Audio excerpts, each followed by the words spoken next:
Halo semuanya, pada kesempatan kali ini kami akan memaparkan materi mengenai 4 Algorithm of CPU Scheduling sebagai bagian dari tugas 2 mata kuliah Sistem Operasi RE di bawah bimbingan Bapak Eko Dwi Nugroho. Adapun anggota kelompok kami yaitu Della Puspitasari, Najwa Syahira Rosyan, dan Omar Ataya Vito. Singkatnya, pada deskripsi tugas kali ini, kita akan menjelaskan dan memvisualisasikan gimana sih CPU mengatur dan mengeksekusi proses dengan algoritma. Yang pertama, algoritma first come first serve. Konsepnya gampang banget, yang datang duluan diproses duluan. Ciri khasnya no preemption, artinya kalau satu proses udah masuk ke CPU, dia bakal dieksekusi sampai selesai sebelum lanjut ke proses berikutnya. Nah, biar lebih kebayang, kita lihat antriannya dulu. Proses masuk ke ready queue sesuai arrival time. Makin cepat datang, makin duluan dieksekusi. Contohnya pada P1. Arrival time-nya 0, jadi datang duluan, dia dieksekusi pertama. Kemudian pada P2, arrival time-nya 2, pada P3, arrival time-nya 4, dan seterusnya. Jadi mereka nunggu giliran. Eksekusinya satu persatu, no skip-skipan, no ganggu-gangguan.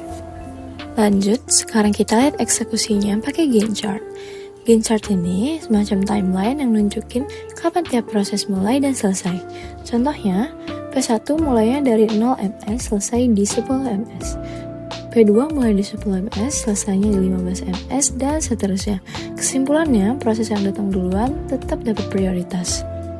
Nah, kita masuk ke metrik performa. Seberapa lama proses harus nunggu? Waiting time artinya waktu tunggu. Rumusnya start time dikurang arrival time.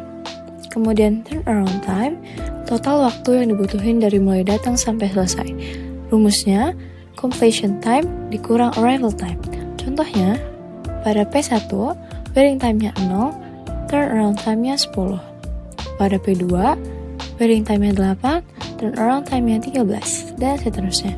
Makin gede nilai waiting time dan turnaround time-nya, makin lama proses nunggu dan makin lambat sistemnya. Terakhir, average waiting time and turnaround time. Average waiting time ini ngitungnya total semua waiting time dibagi jumlah proses. Jadi 54 dibagi 5 sama dengan 10,8 ms. Kemudian di average turnaround time sama aja, total semuanya dibagi jumlah proses. Jadi 86 dibagi 5 sama dengan 17,2 ms. Kesimpulannya, algoritma first come first serve ini cocok buat sistem sederhana. Tapi bisa bikin proses yang datangnya belakangan harus nunggu lama. Kurang efektif buat sistem multitasking karena nggak ada preemption. Algoritma kedua, shortest job first atau SJF. SJF ini konsep dasarnya simpel. Proses dengan waktu eksekusi paling pendek bakal dieksekusi duluan. Tapi di sini kita bahas yang primitif. Artinya kalau ada proses baru masuk dengan waktu lebih pendek, CPU bakal langsung pindah ke proses itu. Hasilnya, sistem jadi lebih responsif. Tapi ya kompleksitasnya juga makin ribet. Plus ada kemungkinan starvation alias beberapa proses bisa terlantar kalau terus kalah prioritas sama proses yang lebih pendek. Selanjutnya visualisasi ready queue. Oke, biar lebih kebayang, yuk kita lihat visualisasi ready queue buat SJF primitif ini. Grafik di kiri ini menunjukkan gimana proses-proses antri buat eksekusi. Setiap kali ada proses baru dengan burst time lebih kecil, CPU langsung switch ke sana. Sementara di kanan ada tampilan real time CPU yang lagi ngejalanin P2, sementara proses lain masih antri di ready queue. Intinya, proses yang lebih cepat bakal diduluin, dan kalau tiba-tiba ada yang lebih pendek, CPU bakal ganti langsung.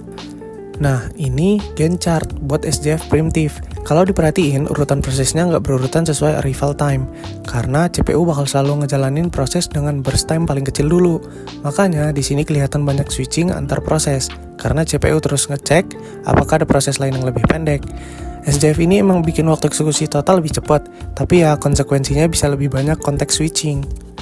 Di sini kita masuk ke waiting time dan turnaround time. Nah, kita udah hitung nih rata-ratanya. Untuk average waiting time itu 10,4 millisecond, sementara untuk average turnaround time itu 16,8 millisecond.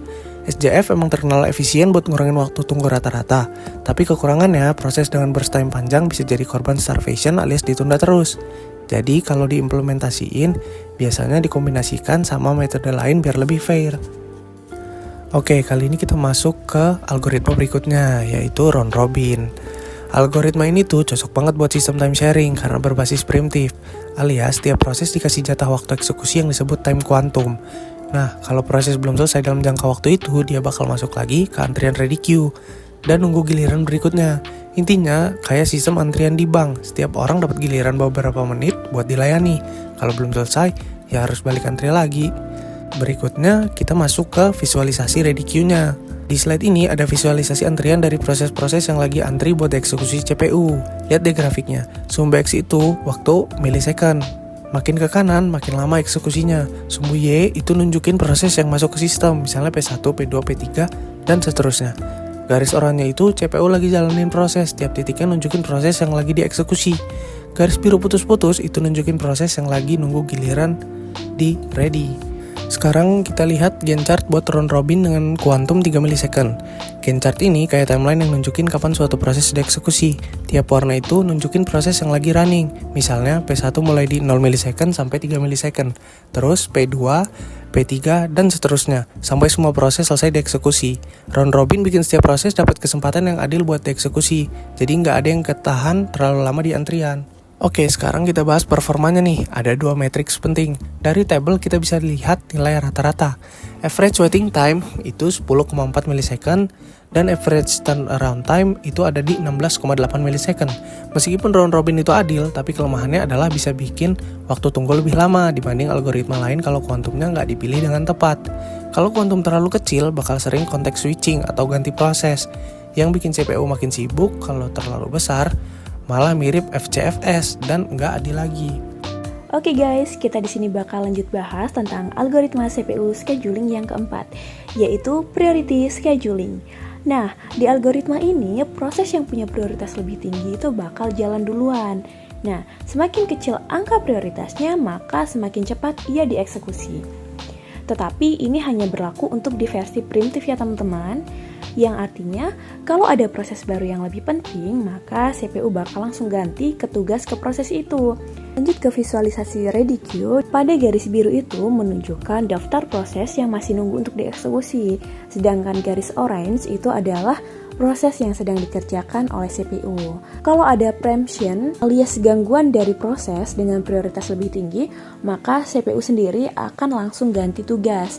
Makanya kita lihat garis orange-nya berubah posisi nih teman-teman. Nah oke, ini dia Gantt chart buat priority scheduling. Tiap blok warna itu adalah proses yang lagi jalan teman-teman sesuai prioritasnya. Contohnya di sini nih, P1 sempat mulai duluan, tetapi P2 datang dengan prioritas lebih tinggi, maka langsung diproses duluan. Begitu juga sama proses lainnya. Nah, yang terakhir itu kita di sini bakal bahas performanya nih teman-teman. Di sini kita bisa hitung nilai rata-rata atau yang sering disebut dengan AVG dan yang terdiri dari AWT atau average waiting time yang kita dapatkan adalah 8,2 meter per second dan ATT yang kita dapatkan adalah 14,6 meter per second. Nah oke, itu dia penjelasan dari 4 algoritma CPU scheduling, mulai dari SJFS yang simple, SJF yang pilih-pilih proses tercepat, round robin yang adil, sampai dengan priority scheduling yang berdasarkan tingkat kepentingannya. Semoga video ini dapat membantu kalian untuk memahami konsepnya. Terima kasih udah nonton, sampai jumpa semuanya.